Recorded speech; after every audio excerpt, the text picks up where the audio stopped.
Je, je propose qu'on laisse la parole à Damien Coulon, donc, qui est à terre à Paris-Nanterre, pour nous présenter donc, sa communication intitulée «À l'ombre des jeunes ailes françaises», point d'interrogation, construire l'alliance aéronautique en Europe médiane 1919-1932. Et merci Damien Coulon d'avoir accepté notre invitation.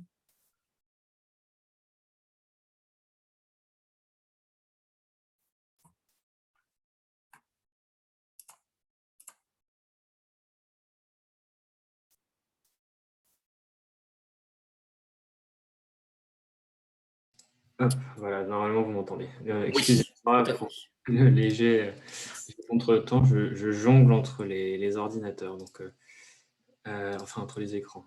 Voilà.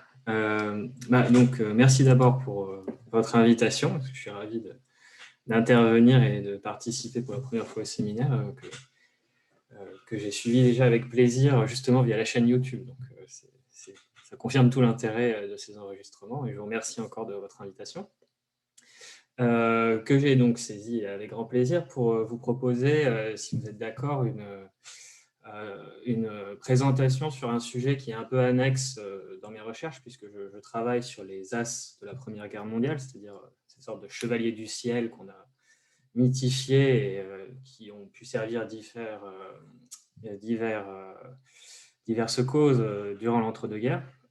Et ici, donc, une sorte de pas de côté sur la construction d'un réseau aéronautique français entre les deux guerres en Europe centrale, qui était d'abord une commande en fait pour un colloque qui avait lieu à Bucarest et qui devrait paraître dans 20 et 21. Donc, c'est aussi pour moi l'occasion de tester un peu un article à paraître. Et donc, un travail qui se voudra assez neuf, en tout cas, dans un certain nombre de ses conclusions.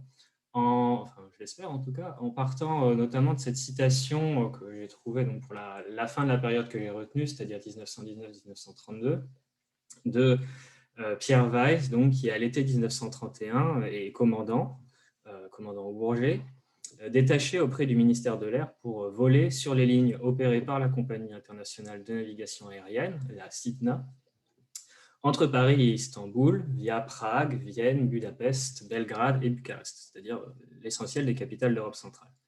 C'est déjà un écrivain réputé et donc, ce propagandiste de la cause aérienne, je cite une des notations qui figure dans son dossier officier au château de Vincennes.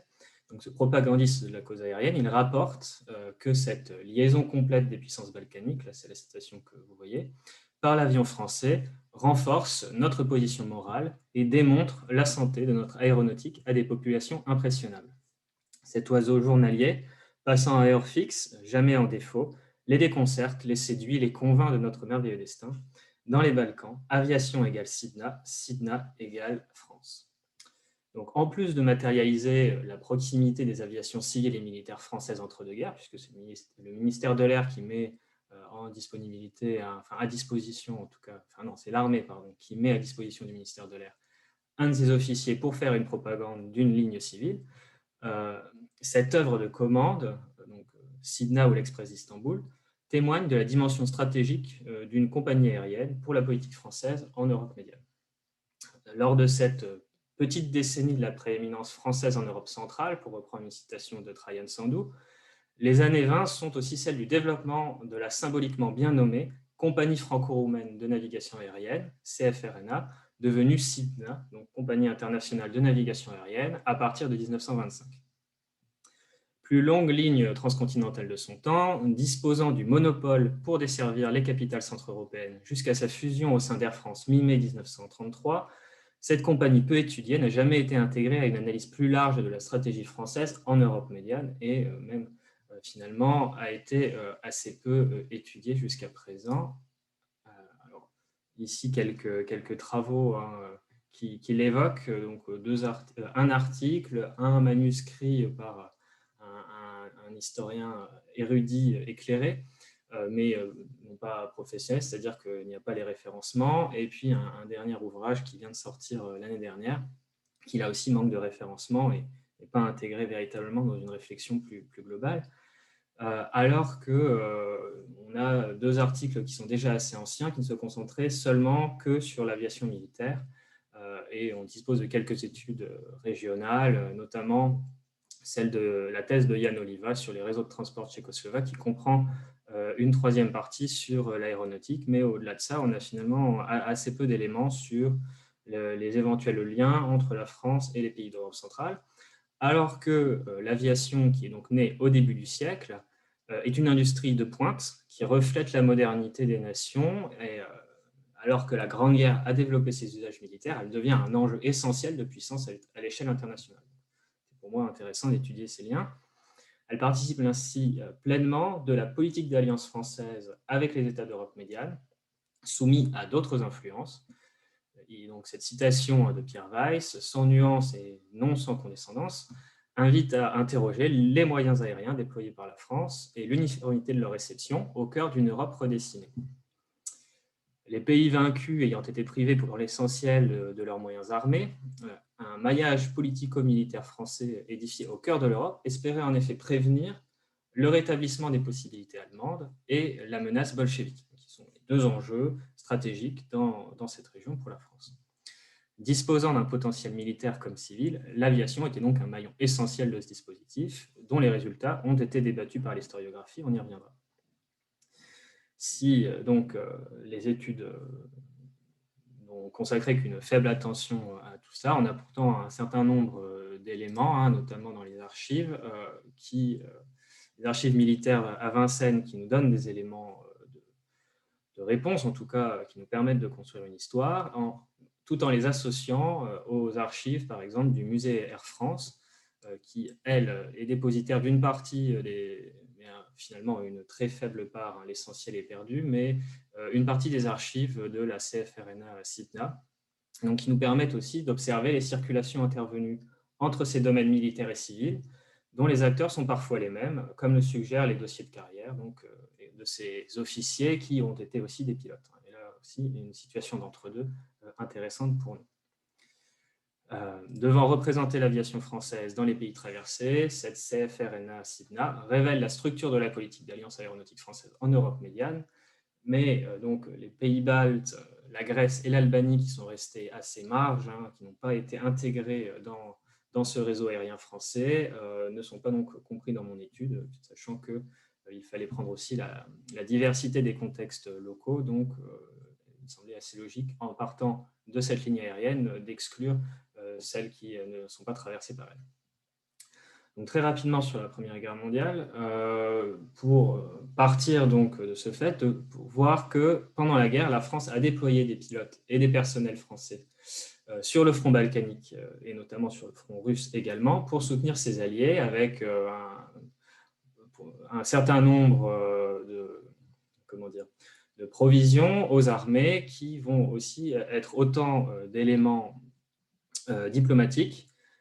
Ces missions conjointes sous la férule française, elles contribuent au resserrement des alliances à plus long terme avec quelques symboles, et en particulier certains pilotes vedettes, comme ici, vous pouvez le voir sur cette couverture de la vie aérienne illustrée en sortie de guerre, l'as Dieudonné Coste, qui se trouve au centre de l'image ici, qui a été affecté sur le front grec dans une sorte de geste de soutien de la France à l'aviation grecque, un symbole fort de donner un de ses meilleurs pilotes sur le front d'Orient, qui en manque en particulier, pour soutenir l'escadrille grecque et rebooster son moral. En tout cas, c'est ce qui est avancé dans les documents. Donc, on a déjà là une idée de l'importante fonction diplomatique et symbolique de l'aviation dans cette stratégie d'alliance française, ici particulièrement militaire, pour fédérer les troupes alliées autour d'officiers français. Donc, je passe très rapidement sur cet aspect. On pourra y revenir si vous le souhaitez. Ça nous permet juste de voir qu'en fait, on a déjà, pendant la guerre, des hommes et des troupes, des infrastructures qui ont été mises en place en partie par la France dans ces espaces, et qu'en sortie de guerre, donc, ces missions militaires franco-polonaises, franco-roumaines qui ont été mises en place pendant la guerre, elles sont réemployées, en tout cas elles trouvent une certaine continuité en sortie de guerre, après le démantèlement des empires centraux, puisque donc il s'agit de créer de nouveaux alliés. Ces empires qui sont démantelés, ce sont autant de nouvelles nations, de nouveaux États qu'il convient d'accompagner dans leur construction, leur reconstruction, si possible, sous l'égide française. Ces pays, ils doivent se substituer à la Russie tsariste dans le dispositif français de sécurité face à une éventuelle reprise de la puissance de l'Allemagne défaite. On est déjà là dans l'anticipation d'un éventuel conflit. Et donc, on a un ensemble de missions militaires que je vous ai listées ici, qui viennent donc renforcer dans certains espaces stratégiques les liens entre ces États-nations et la France, en plus dans les autres pays d'attachés militaires dont on trouve les rapports très, très fournis, et pas seulement pour l'aéronautique, mais dans tous les domaines utiles aux militaires, entre guillemets, dans la série Terre 7N au service historique de la défense. L'objectif affiché de ces missions militaires, c'était d'encadrer et d'instruire les armées de ces nouveaux États-nations, dont les officiers étaient issus de différents empires belligérants, et les missions, elles se proposèrent d'unifier sur le modèle français ces armées, en les habituant par là même à employer du matériel hexagonal, qui aurait également l'avantage d'harmoniser les modèles d'armement régionaux en cas d'opération conjointe. Et notamment, c'est particulièrement clair pour la Pologne et la Tchécoslovaquie, c'est-à-dire qu'en les équipant des mêmes appareils français, on pourrait éventuellement faire des opérations conjointes en cas de poussée à l'est ou à l'ouest. Dans ce domaine technologique avancé que constitue l'aviation, la polyvalence qui est attendue des officiers sur le terrain, elle les amène à contribuer au développement d'infrastructures aéronautiques locales et en particulier à la mise en place de terrains d'aviation, leur renforcement et leur aménagement dans une perspective militaire, certes, mais également civile. Et la fin de la guerre ne signifiait pas la fin de l'industrie française. Et donc, il y avait un intérêt aussi de ces missions, et c'est peut-être le principal intérêt, en tout cas, c'est ce qui ressort des différentes analyses qui ont été produites auparavant. Les surplus de l'aviation militaire française devaient être écoulés aussi à travers ces missions militaires, et c'était peut-être donc une de leurs principales raisons d'être, en plus de fédérer ces armées. C'est-à-dire qu'il y avait, en plus de la fonction militaire et diplomatique dans une certaine mesure, une fonction commerciale. Alors là, on est dans des missions à plusieurs versants.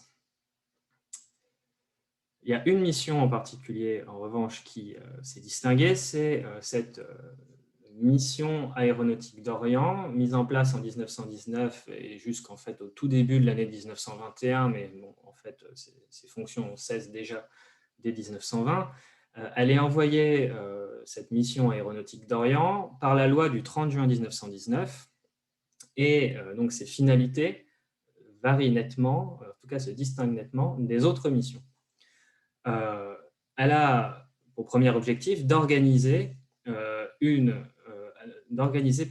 centre aéronautique de Constantinople, devenu Istanbul, sur le terrain qui était retenu de Yeşilköy, qui est aujourd'hui encore l'emplacement de l'aéroport d'Istanbul Atatürk, mais qui avait déjà été en partie aménagé par le même Louis de Goïs de Mézérac, qui prend la tête de cette mission aéronautique d'Orient en 1919-1920.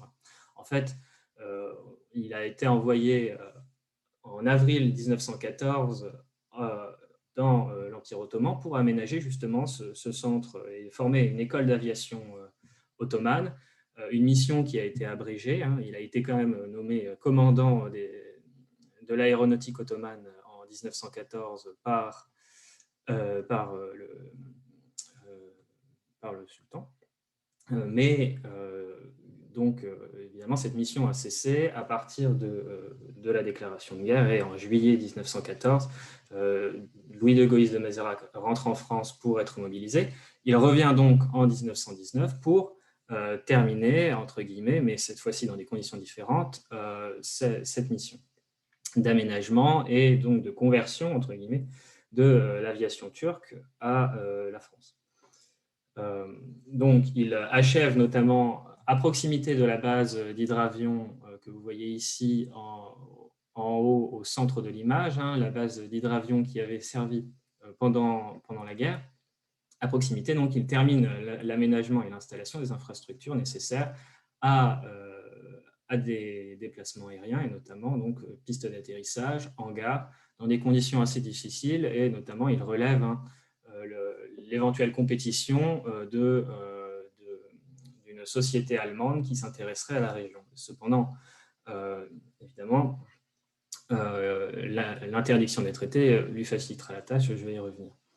Le second objectif de cette mission, en plus d'aménager l'aéroport de Yechilköy, San Stefano à l'époque, il s'agissait de, et je cite le rapport de mission le rapport de fin de mission produit par Goïs de Mezerac, il visait donc cette mission à créer et exploiter le réseau aérien d'Orient, c'est-à-dire le réseau des pays pouvant être rattachés au nœud aérien de Constantinople, à savoir Roumanie, Grèce, Turquie d'Asie, Yougoslavie. Et donc là, on est face à une mission militaire qui a pour objectif très net de mettre en place une ligne aérienne à finalité commerciale.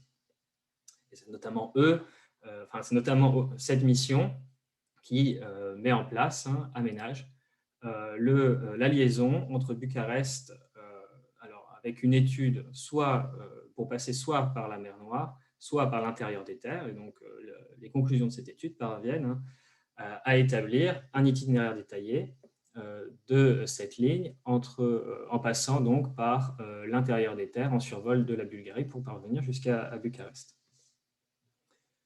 Et la ligne est même reconnue jusqu'à Salonique. Le gouvernement français, par son armée, fixait ainsi un cap à son aviation commerciale embryonnaire en sortie de guerre. Et donc, en envoyant ses officiers aménager des terrains et négocier des conventions aéronautiques, et en particulier avec les gouvernements locaux, dont la Roumanie, il préparait une exploitation française des lignes d'Europe médiane. C'est ce qu'on va voir donc à travers, c'est ce qui va se concrétiser avec la compagnie franco-roumaine de navigation aérienne. Alors, les différents témoignages ne sont pas tout à fait clairs. En tout cas, ce qu'on en comprend, c'est que la compagnie trouverait son origine dans les négociations de la paix au Trianon, au cours desquelles l'ambassadeur roumain, Nicolae Titulescu, aurait suggéré l'idée d'une liaison aérienne entre la France et la Roumanie au général Maurice Duval, ancien directeur de l'aéronautique militaire française, qui est donc chargé des questions aéronautiques au sein de l'état-major Foch. Cette compagnie, elle n'est cependant fondée que le 23 avril 1920, suite à un rapport commandé par le banquier roumain Aristide Blanc, ami de Titulescu, et rédigé par Pierre de Fleurieux, employé par Blanc après avoir servi au cabinet Duval. Plusieurs réseaux, vous voyez, des acteurs récurrents, Titulescu, Blanc, Duval, plusieurs réseaux se croisent ainsi pour constituer la compagnie franco-roumaine. Elle est appuyée sur des capitaux de la banque roumaine Marmoroche-Blanc. Elle est présidée par l'influent général français Maurice Duval, qui est par exemple également à la tête du comité des actionnaires du Figaro. Cette compagnie, elle est opérée par des personnels recrutés parmi les anciens camarades d'escadrille de Pierre de Fleurieux, au premier rang desquels Albert Delin, que vous voyez ici, donc en couverture à nouveau de la vie aérienne illustrée en 1920 à la fondation de la ligne. Donc là, on a une intéressante reconversion d'un capital né de la guerre pour servir un nouveau front aéronautique, pour ainsi dire.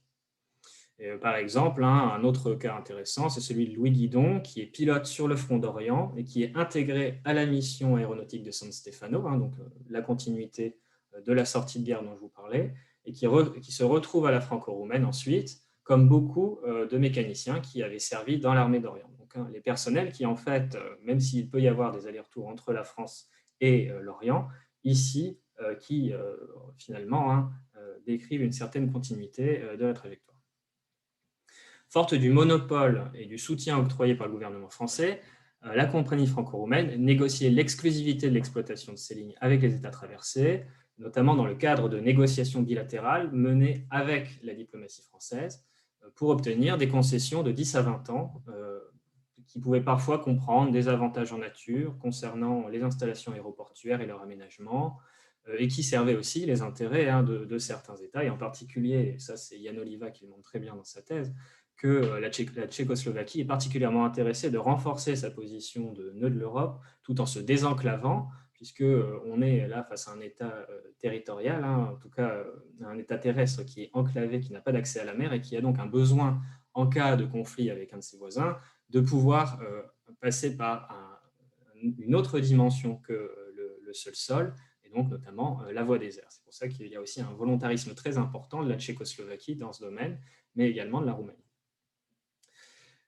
La hiérarchisation des installations de la compagnie, donc c'est un réseau qui se construit assez rapidement au début, et après il y a plus d'atermoiements sur lesquels je vais revenir à partir de l'année 23, notamment en raison des États révisionnistes, puisque tout le monde n'est pas favorable à l'établissement d'une sorte d'ordre versaillais à dominante française en Europe centrale. Je vais y revenir juste après. Mais donc, la hiérarchisation des installations de la compagnie, elle reflétait autant les impératifs techniques, évidemment les contraintes de vol qui ne pouvaient pas s'effectuer sur de très longues distances, donc autant les impératifs techniques que la solidité des alliances de la France avec les États concernés. Paris, Prague et Bucarest, vous pouvez voir ici, avec Constantinople, qui est un cas un peu particulier, puisque c'est l'infrastructure la plus ancienne dans ce dispositif. Mais Prague et Bucarest, en plus de Paris et Constantinople, donc avec le centre en bleu ici, font office de nœuds. Ils disposaient ainsi d'un personnel plus nombreux et de grands ateliers, et ce sont aussi, en tout cas Prague et Bucarest, sont aussi les alliés les plus solides de la France dans la région. En tout cas, c'est sur eux que repose l'essentiel de l'architecture.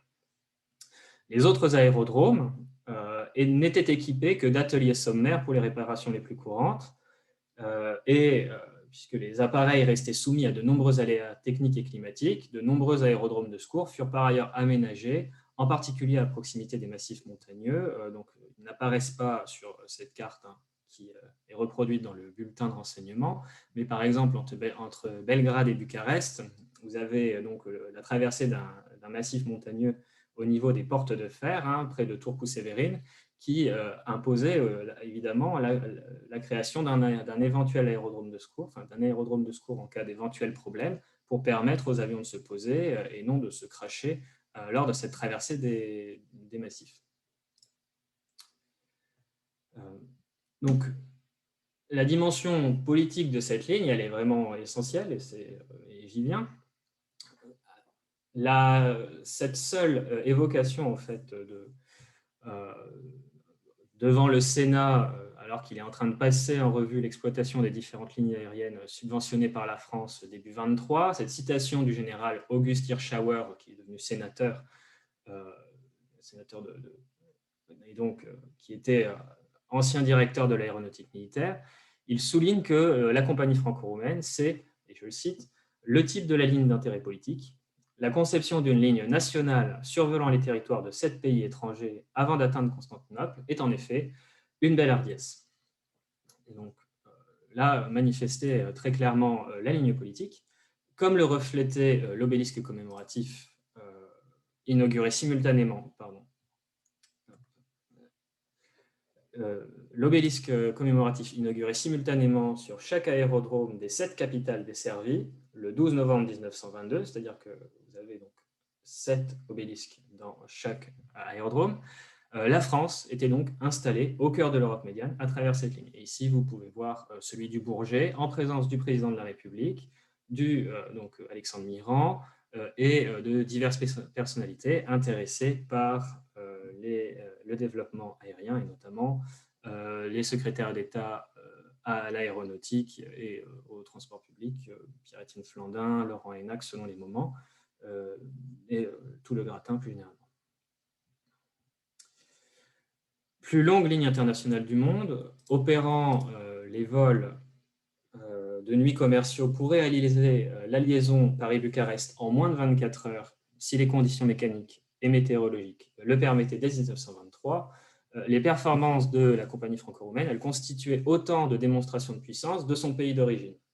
Elles devaient aussi refléter la fiabilité aérienne la fiabilité du matériel aérien français, pardon, les compétences de ces pilotes étant autant que la capacité de projection des forces aériennes dans la région, alors que les hangars de l'aviation marchande sont étudiés aussi en fonction des besoins militaires éventuels. Donc là, on voit toujours cet entre-deux militaire-civil qui est présent, et même dans la communication, ici, l'idée, c'est de se situer non pas forcément sur le plan militaire, mais plutôt en concurrence avec le train, avec donc la distance, le temps de trajet moyen avec le train qui est compté à 66 heures, et donc le temps de trajet en avion pour 1924, estimé à 22 heures, estimé très généreusement. En réalité, le trajet fait rarement moins de 24 heures en raison des conditions météo et éventuellement des problèmes mécaniques.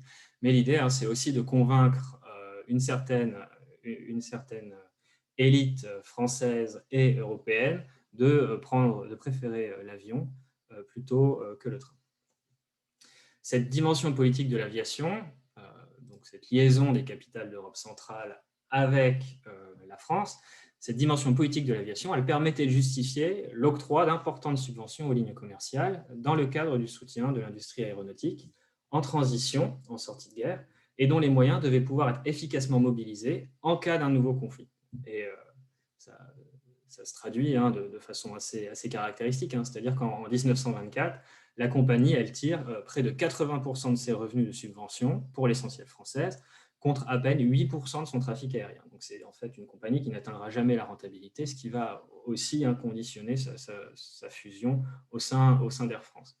Mais donc là, on a clairement une mise en place à fond perdu, entre guillemets, qui se justifie presque exclusivement par l'intérêt géopolitique qui trouvait la France.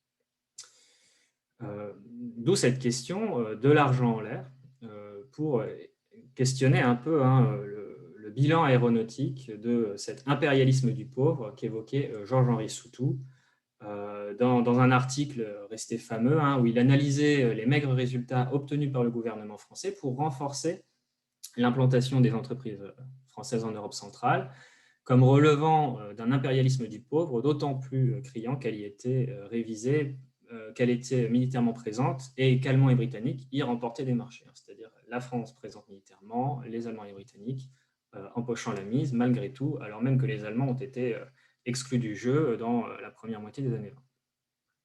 En partie révisée par l'historiographie plus récente, cette idée, elle gagne pour le secteur aéronautique à dépasser les seules considérations impériales pour voir plus largement les résultats, non seulement en termes de puissance concrète, de hard power, mais plutôt aussi de soft power. Il est vrai que les missions militaires françaises affichent des résultats mitigés.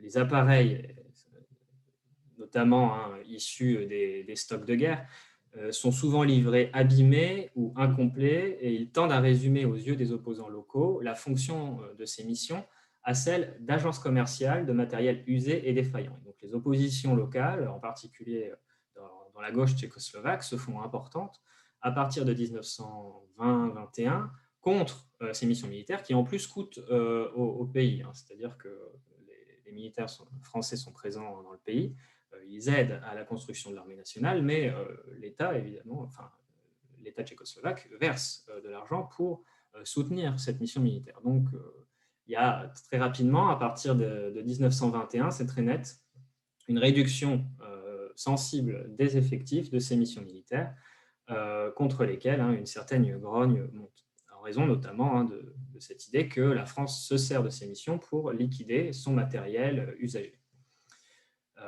L'influence française dans le domaine aéronautique militaire s'exprima donc aussi par d'autres canaux, notamment dans le cadre de cette prévention des menaces allemandes et bolcheviques qui la préoccupent tant.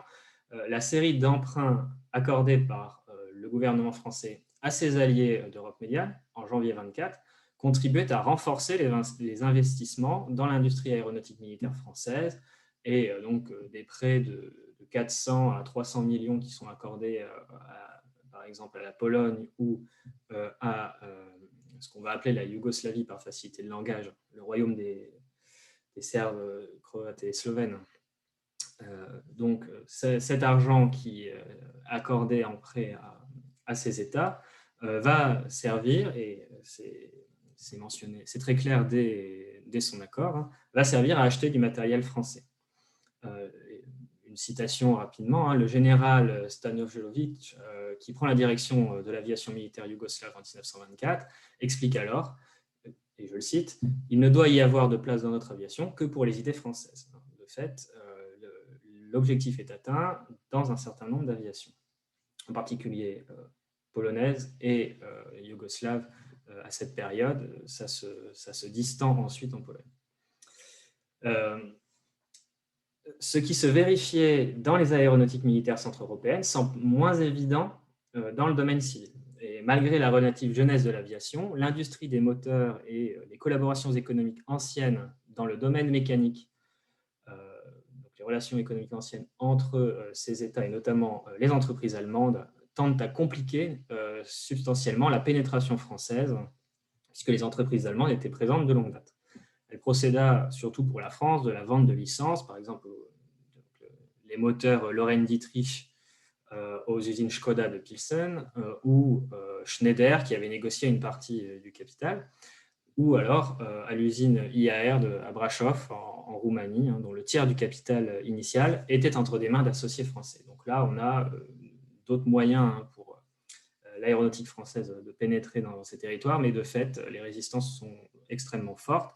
Le secteur était trop stratégique et symbolique pour que les États ne les soumettent pas rapidement au jeu de la concurrence, après une phase transitoire d'inconditionnelle loyauté. Très rapidement, en fait, face à l'évidence que le matériel étranger est meilleur, ces États, entre guillemets, diversifient leurs alliances. Ce qui pose la question d'une aviation française démunie face à la concurrence, puisque c'est une des failles du système aéronautique français dans lesquels armées et lignes aériennes portent l'étendard des constructeurs nationaux. Ces failles, elles apparaissent suite au rétablissement partiel de la souveraineté aérienne des pays vaincus, notamment de l'Allemagne, hein, à partir de 1922. La levée d'une partie des sanctions qui étaient prévues par les traités autorise le retour des productions aéronautiques civiles, tout en maintenant l'interdiction posée aux compagnies allemandes de franchir leurs frontières. C'est-à-dire que, notamment Junkers et l'Aéroliaud, qui formèrent donc à ce moment-là des unions transnationales pour contourner les entraves des traités et gagner les marchés internationaux, ces entreprises deviennent extrêmement compétitives très rapidement. Et donc vont former des consortiums avec des entreprises polonaises, autrichiennes, hongroises, de manière à contester, en tout cas faire concurrence sur certains tronçons, et notamment le tronçon entre Vienne et Budapest, où il n'y avait pas de monopole pour la compagnie franco-roumaine, en raison de l'aspect trop stratégique, hein, de l'axe vertical nord-sud en Europe. Donc, sur ce tronçon Vienne-Budapest, très rapidement, la franco-roumaine entre en concurrence avec des filiales en partie allemandes. Si les conventions qui avaient été négociées avec l'Autriche et la Hongrie conservent à la franco-roumaine son monopole, le droit de survol du territoire allemand et turc sont d'autant plus remis en question que les relations internationales se tendent. C'est-à-dire que quand auparavant les avions français pouvaient survoler librement le territoire en vertu des accords de paix, une fois la souveraineté rétablie, ceux-ci ne valent plus, et notamment l'Allemagne interdit le survol de son territoire. Notamment après que la Ruhr ait été occupée par les troupes franco-belges, c'est-à-dire à partir de janvier 23, l'Allemagne interdit le survol de son territoire et retient prisonniers les appareils français et les pilotes de la compagnie franco-roumaine qui atterriraient en urgence sur son sol. C'est-à-dire sur la période, hein, qui va durer à environ 2 ans, c'est une douzaine d'appareils, avant que ne soit reconnue cette interdiction par la France le 10 février 1925, et donc, où là, la franco-roumaine est obligée non plus de tenter le passage coûte que coûte au-dessus de l'Allemagne, mais donc de procéder au contournement par la Suisse et l'Autriche. Et donc, il y a une ligne qui va être étudiée pour éviter le survol de la région de Nuremberg et de Breslau. Le développement de la ligne est ainsi fortement entravé, et il est d'autant plus fortement entravé qu'il est limité, son expansion est limitée à ses extrémités lorsque aucun accord n'est trouvé avec l'Union soviétique, alors qu'il y avait eu un raid exploratoire pour essayer de prolonger la ligne de Varsovie jusqu'à Moscou. Mais l'URSS n'avait pas particulièrement intérêt à la réalisation de cette ligne, donc il n'y a pas d'accord qui est trouvé avec l'URSS pour faire de Varsovie une escale vers Moscou. Et la projection vers l'Orient, au niveau d'Istanbul, Constantinople, la projection vers l'Orient est bloquée par Junkers, dont la compagnie partenaire turque obtient le monopole de la liaison entre Istanbul et Ankara fin 1925. C'est-à-dire que, alors que, et vous le voyez hein, sur cette brochure de la compagnie internationale de navigation aérienne au début des années 30, la projection vers ces deux espaces, Moscou et Ankara, reste envisagée. Hein, et on met toujours en pointillé ou en tout cas hypothétiquement ces liaisons qui, de fait, ne sont plus opérantes en raison de l'absence d'accord entre la compagnie, le gouvernement français et les gouvernements turcs et soviétiques. Donc, on est là, en fait, face à une impasse de ces lignes, alors même qu'un des objectifs, c'était aussi cette projection. Et donc, ces échecs, ils limitent l'intérêt à long terme du gouvernement français pour cette ligne, qui, en plus d'asseoir ses relations avec les pays d'Europe centrale, qui est l'objectif premier, aurait pu en faire un jalon vers l'Empire oriental, hein, et notamment à travers ces lignes que va nous décrire juste après Marion, je pense. Cette ligne aérienne, elle ne reste pas moins un élément essentiel du rapprochement diplomatique, dont la modernité doit garantir les bonnes dispositions des interlocuteurs. C'est aussi un des arguments avancés. Ces lignes aériennes, elles étaient offertes ou en tout cas mises à disposition à des tarifs préférentiels aux différents diplomates polonais, tchécoslovaques, roumains, pour justement faire la liaison entre les capitales et donc renforcer les solidarités au sein de la petite entente notamment. Mais il y a, à partir d'un certain moment, un peu d'eau dans le gaz, pour ainsi dire, puisque le général Duval fait remonter des complaintes de ses représentants de la petite entente, et il déplore que les constructeurs français ne parviennent pas à satisfaire leurs attentes. Les représentants des pays de la petite entente se plaignent en effet en réclamant des appareils plus modernes et confortables pour ces lignes de la franco-roumaine qui ne pouvaient voler en vertu du système de subventionnement français que sur des appareils produits en France. Et donc, le président de la Compagnie internationale de navigation aérienne, Duval, propose de commander une vingtaine de Fokker néerlandais pour régler rapidement le problème en attendant que les constructeurs français se mettent à niveau. Et c'est un problème assez net. Finalement, il va obtenir satisfaction à travers un aménagement de la loi dans la fin des années 20, puisque en 1929, on a 10 Fokker F7 qui ont intégré la flotte. Mais donc, il y a là aussi l'émergence d'une sorte de temporalité différente, de disjonction entre la qualité des appareils français et les ambitions françaises dans la région à travers cette ligne. Et de fait, la bataille elle est véritablement perdue dans d'autres compagnies, et notamment un exemple assez criant, c'est l'aéroflotte polonaise, dont 93 des 95 appareils début 1927 sont des Junkers. Là, clairement, il n'y a pas de compétition possible avec les Allemands, notamment Junkers qui avait la première créé, mis au point des avions tout métal en duralumine, pardon, et dont la qualité était très nettement supérieure, mais également les Fokker plus modernes.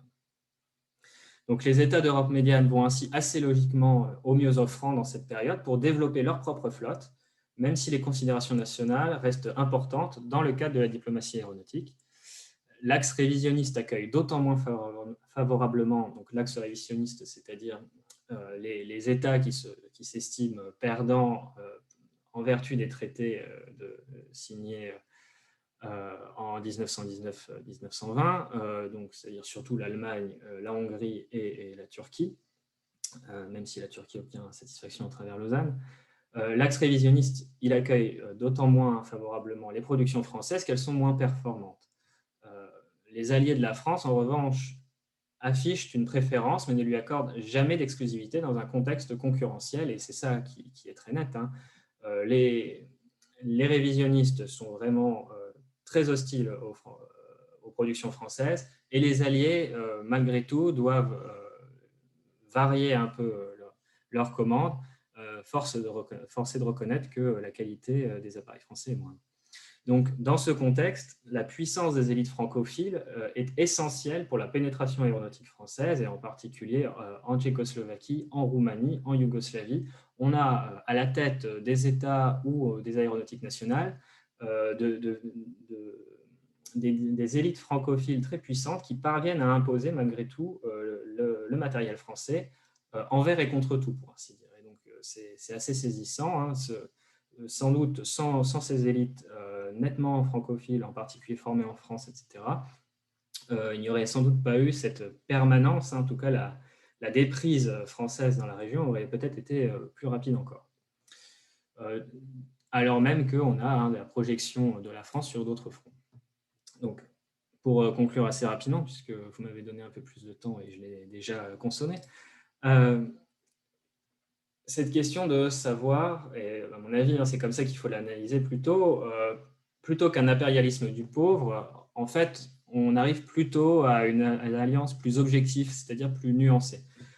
Dans cette ère des condominiums qui voit la France partager son influence en Europe médiane avec d'autres puissances, on a un rééquilibrage des relations en faveur de ces alliés, lesquels prennent une part plus importante dans l'organisation de leur propre réseau aérien. Et notamment, à un moment clé qui va aussi coïncider avec le changement de nom de Compagnie franco-roumaine vers Compagnie internationale de navigation aérienne. Alors, il y a plusieurs facteurs à ça, mais on pourra y revenir si vous voulez, mais pour la faire courte, en fait, les parts d'Aristide Blanc, qui est associé dans une campagne de presse à un banquier autrichien, donc ce qui est inadmissible pour une partie de la presse française, qu'une compagnie bénéficiant de subventions françaises puisse bénéficier à une banque éventuellement autrichienne, elle-même associée à des banques allemandes. On a donc à ce moment-là une réduction du capital partagé de l'entreprise qui s'accompagne d'un rachat des parts d'Aristide Blanc, donc celui qui avait financé l'essentiel de la compagnie franco-roumaine à ses débuts. Ces parts qui sont rachetées par le gouvernement tchèque, dont des représentants intègrent le conseil d'administration. Et on va donc traduire, entre guillemets, les actes en mots, puisque la franco-roumaine, qui perd son principal élément roumain, Aristide Blanc, devient désormais Compagnie internationale de navigation aérienne, dont les parts étaient à moitié françaises et ensuite également tchèques, roumaines et partagées avec d'autres pays.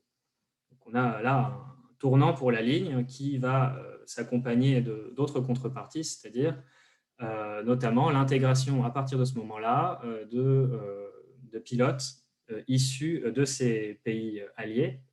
En 1929, on n'a pas le détail du personnel, mais on peut quand même le mesurer à travers les pilotes.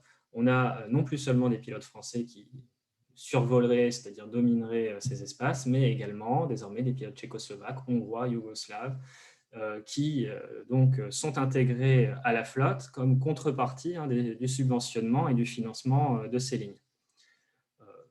Ces aviateurs, ils sont en petit nombre et ils forment finalement une élite de jeunes hommes bien introduits dans les salons des capitales centre-européennes, et en particulier dans les milieux francophiles roumains. Et l'association de ces réseaux aéronautiques et francophiles demeurait active aussi à travers ces officiers de réserve qui étaient présents de façon durable et qui circulaient dans cet espace dans l'entre-deux-guerres et qui vont pouvoir être mobilisés également par la suite dans la Seconde Guerre mondiale. Mais, ça, c'est une autre histoire. J'en viens à ma conclusion.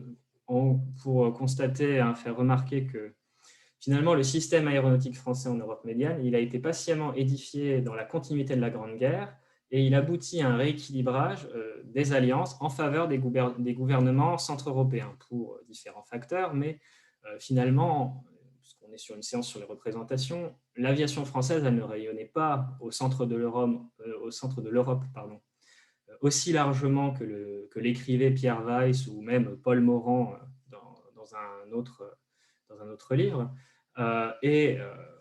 Donc, de voir hein, qu'on a ce rééquilibrage.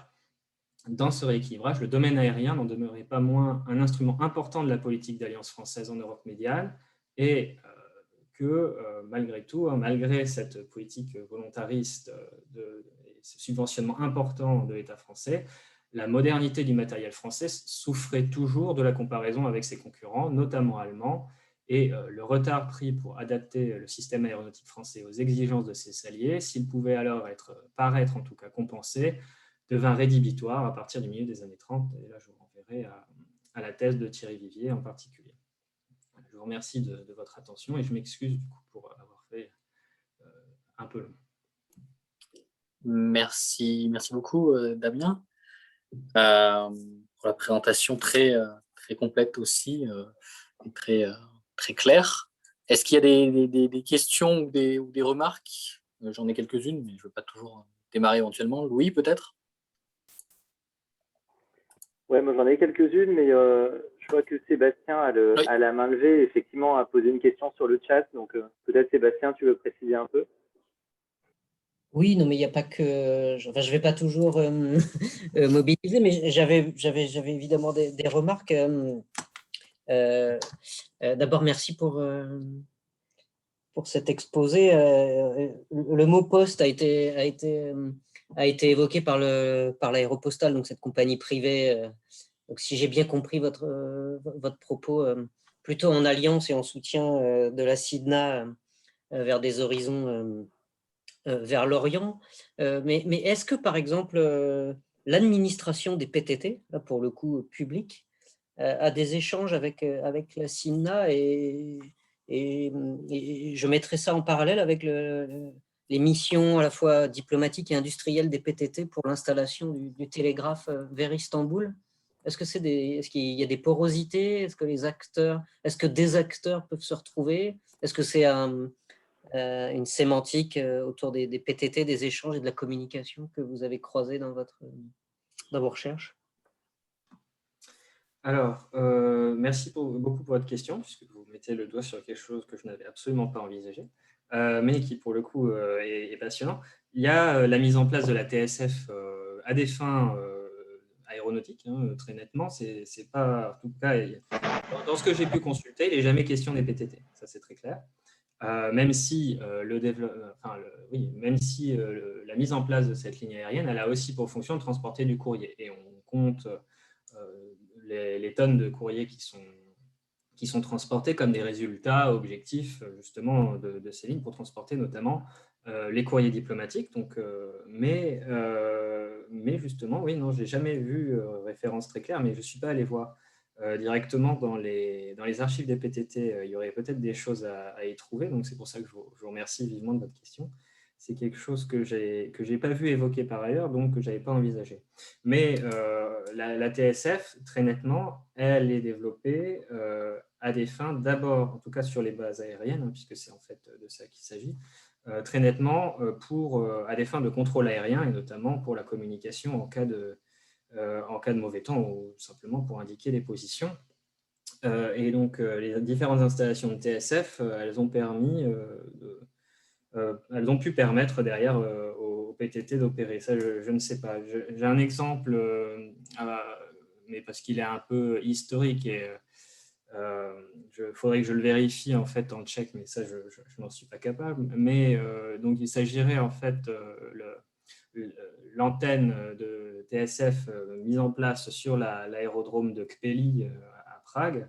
Ce serait depuis cette antenne qu'aurait été retransmise la première émission de radio tchèque, donc en 1922.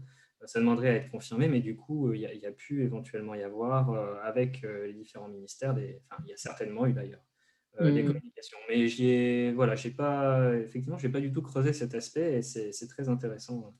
En complément de votre réponse, j'explore la possibilité que ce ne soit pas tant dans les archives des PTT, mais plutôt dans les archives diplomatiques, la Poste étant alors là envisagée comme un moyen et comme un support aux relations diplomatiques. Et je renvoie à d'autres travaux du séminaire précédemment. J'ai perdu le nom de l'intervenant, Étienne, mais tu me le rappelleras certainement. Ça doit être sur les vidéos du site, mais de ce chercheur de l'Université d'Évry qui travaille sur l'impact de la Poste au niveau diplomatique sous l'Ancien Régime. Ça me reviendra. Mais je pense que ça serait potentiellement là, s'il existait des passerelles, vraiment comme un outil stratégique à une époque où, évidemment, le courrier, mieux que l'email ou le texto aujourd'hui, est stratégique pour maîtriser les temps d'information et les informations qui circulent. Donc voilà pour le complément. Oui, merci.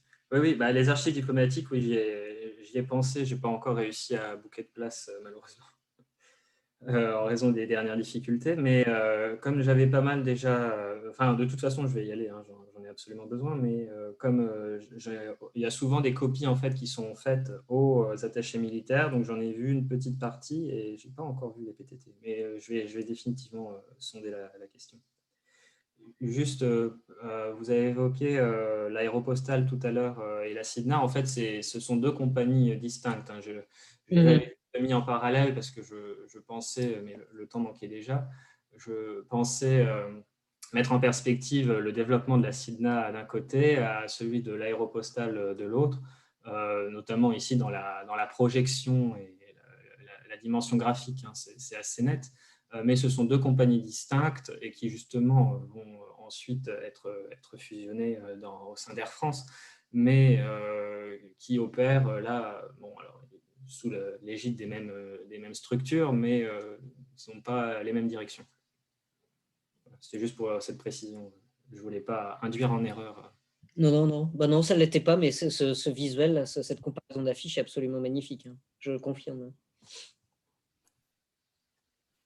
Oui. Oui, effectivement, sur les représentations de l'aérien dans les affiches de l'entre-deux-guerres, il y a quelque chose à faire, je pense, même du point de vue d'un historien de l'art. Il y aurait carrément de quoi faire une belle étude. Pour rebondir sur ce que disait Sébastien, donc sur effectivement l'aspect diplomatique, moi je te remercie Damien, j'ai trouvé ça fascinant, l'imbrication entre les enjeux à la fois diplomatiques, militaires, industriels, c'est tout à fait lumineux. Sébastien, je crois que la présentation à laquelle tu faisais référence, c'est celle d'Alexandre Tessier sur Tout à fait, les oui, postaux merci. d'Ancien Régime. Voilà, je vais me permettre de mettre le lien vers la vidéo YouTube dans le chat. Voilà, comme ça, le secrétaire fait un petit peu de pub et le président est content. Bon, moi j'avais quelques questions sur la présentation, même si bon, comme elle est très très complète, ça va plus être des questions pour aller encore plus loin. Je vais interroger Damien, savoir si tu avais pu creuser dans les archives la fréquentation des voyageurs de cette ligne, qui fréquentaient. Tu as parlé à un moment des diplomates qui avaient des tarifs réduits, donc je suppose que c'était la cible principale, mais est-ce qu'on a des renseignements sur les autres catégories sociales de passagers? Alors, on en a un petit peu par bribes, mais on n'a pas un inventaire exhaustif, malheureusement. C'est des papiers qui ont sans doute été perdus, ou alors s'ils existent, ils sont très bien cachés et seront bientôt révélés. Mais en fait, on a des indications à travers les différents témoignages qui en sont faits et beaucoup de journalistes aussi qui sont eux-mêmes invités. Il y a l'exemple très fameux d'Ernest Hemingway qui est à Paris et qui on propose de tester justement la ligne Paris-Strasbourg et qui fait ensuite un article au Toronto Star en disant qu'il était assez effrayé parce que le nom de roumain dans le nom de la compagnie n'était pas pour le rassurer, mais donc, et qui fait un vol comme ça entre Paris et Strasbourg gratuitement dans le cadre de la politique commerciale. Mais, donc on a régulièrement des journalistes et qui en font des récits. Et, bon, pour l'essentiel hein, de ce que je peux en voir, c'est beaucoup des diplomates, et notamment on a des lettres de remerciement qui sont restées du représentant polonais à la légation de Belgrade, par exemple, qui remercie la compagnie pour ses services postaux et également aériens. Donc, il y a les deux. Et on nous parle souvent d'hommes d'affaires qui voyagent. Il y a aussi régulièrement, en fait, c'est les moments où c'est le plus évident, c'est-à-dire que quand ce sont des têtes couronnées, et notamment tous les différents princes ou comtes roumains qui voyagent jusqu'en France, etc., qui là aussi sont médiatisés. Mais je pense que l'essentiel, au-delà de cette face immergée de l'iceberg, l'essentiel doit quand même être constitué par des hommes d'affaires. Tout en sachant que la fréquentation de ces lignes, elle reste insuffisante en raison de prix qui sont quand même trop élevés par rapport aux gains qu'y trouvent les personnes. Donc, des prix élevés et une fréquentation insuffisante pour permettre la rentabilité. Donc, ça me paraît assez difficile et je pense que c'est un des points sur lesquels les recherches aéronautiques devraient insister, progresser, c'est de déterminer un peu la sociologie en fait, précise des gens qui prenaient l'avion à cette époque. C'est pas encore très clair. Et alors, bon, là, peut-être que Claire ou Marion pourront compléter ce que je dis, mais je n'ai pas de connaissances sur de tels travaux, en tout cas des travaux aussi précis. Mais là aussi, sans doute par manque de sources, parce qu'on n'a finalement pas tant d'archives que ça. Merci. Et puis, ouais, j'ai une petite dernière question avant de passer la parole à Nicolas. Juste savoir si tu avais pu voir des liens entre donc, cette compagnie et la naissance d'une industrie aéronautique roumaine. Je me suis un petit peu documenté par curiosité. Il y a effectivement trace notamment de l'entreprise Rome Aero, ouverte en 1920, avec, si j'ai bien compris au départ, une activité d'entretien et de maintenance des appareils. Donc, je ne sais pas si tu as vu des liens plus ou moins directs avec ces circulations-là. Oui, tout à fait. Alors, Rome Aero, je ne le connaissais pas, mais c'est vraiment très, très intéressant parce que là, on dépasse les seules compagnies aériennes pour avoir les sous-traitants aussi. Là, Ouais. je vais clairement creuser ça. Mais il y a, oui, en fait, la franco-roumaine a une branche qui s'autonomise, en fait, qui est autonomisée par le gouvernement roumain pour opérer notamment les lignes intérieures. Et en fait, le monopole est sur les lignes internationales pour la franco-roumaine. Et ensuite, on a la compagnie nationale, dont j'ai oublié le nom à présent, mais qui est directement issue en fait, de la franco-roumaine. À la fin des années 20, il me semble que c'est à partir de 26 ou 27 que notamment vers l'actuelle Moldavie jusqu'à Chisinau, les lignes sont mises en place par cette branche sœur, fille de la franco-roumaine, qui prend un nom roumain également. Voilà. Et de fait, la franco-roumaine, c'est sans doute aussi pour ça qu'elle progresse si rapidement au début des années 20 et que par la suite, les difficultés émergent, c'est-à-dire que les États parviennent à accéder à un niveau de technologie qui leur permet ensuite de mettre en place leurs propres industries et qui rentrent de fait en concurrence. Donc, là aussi, peut-être moins de volontarisme de ce côté-là. Voilà, pour ce que je pouvais en dire. Et merci pour la référence à Rome Aero. Très bien, bah, écoute, merci beaucoup à toi. Bon, on pourrait prolonger un peu les discussions, mais je vais passer la parole à Nicolas Veil-Parot, qui a une petite précision. Oui, non, c'était une question de béotien, je pense que ça semble évident. Mais est-ce que vous pourriez préciser un petit peu si on arrive à mieux comprendre cette infériorité de l'industrie aéronautique française par rapport à l'industrie aéronautique allemande, qui semble être quand même un peu la clé de beaucoup des problèmes que vous avez évoqués. J'imagine que la question est trop vaste pour être expliquée en quelques secondes, mais je pose tout de même la question. Non, merci beaucoup pour cette question. Effectivement, je l'ai un peu effacé de ma présentation à tort, j'aurais dû le laisser. Non, il y a plusieurs éléments d'explication et le principal, en tout cas celui qui est avancé par le grand historien de l'aviation, de l'industrie aéronautique allemande qui s'appelle Lutz Budras, qui évoque en fait l'effet des interdictions. C'est-à-dire que ce soit d'ailleurs pour les Pays-Bas ou l'Allemagne, le fait que les Pays-Bas, il n'y avait juste pas d'option militaire nécessaire, il n'y avait pas forcément à renforcer une armée pour la défense du territoire européen. L'Allemagne était clairement empêchée par les traités de développer son aéronautique militaire. Et donc, très rapidement, en fait, ils se concentrent, en partie notamment Junkers et Fokker, se concentrent sur les productions civiles, si bien que les appareils, donc déjà, un certain nombre d'entreprises font faillite, en Allemagne en particulier, donc les meilleurs ingénieurs sont recrutés et concentrés au sein des mêmes entreprises. Et ce gain en ingénieur, il est en plus doublé du fait qu'on se concentre sur un type de production, les appareils civils, alors qu'en France, on reste en particulier au début des années 20, et ça tente à évoluer à la fin des années 20, parce qu'on se rend compte que ça ne peut pas continuer comme ça, mais on tend à continuer à essayer de produire des avions qui peuvent être facilement convertis en avions de guerre.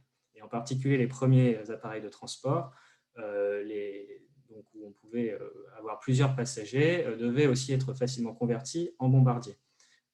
Ce qui reste parfois vrai encore jusque dans les années 30. Mais ça ne permet pas du coup de produire des appareils suffisamment performants pour le transport civil, si bien que les marchés sont assez rapidement gagnés par en particulier les Néerlandais de Fokker et les Allemands de Junkers. Voilà, c'est un facteur d'explication. Je simplifie un petit peu, mais ça paraît assez net en fait, ce choix contraint du civil plutôt que de la double possibilité militaire qui finalement fait perdre en particulier le versant civil. Je vous remercie. Je vous en prie. Merci beaucoup. Est-ce qu'il y a d'autres questions ou remarques pour Damien et sa présentation? Alors, privé, non. Merci beaucoup Damien pour ta présentation et très claire. Effectivement, c'est très intéressant. Je propose que l'on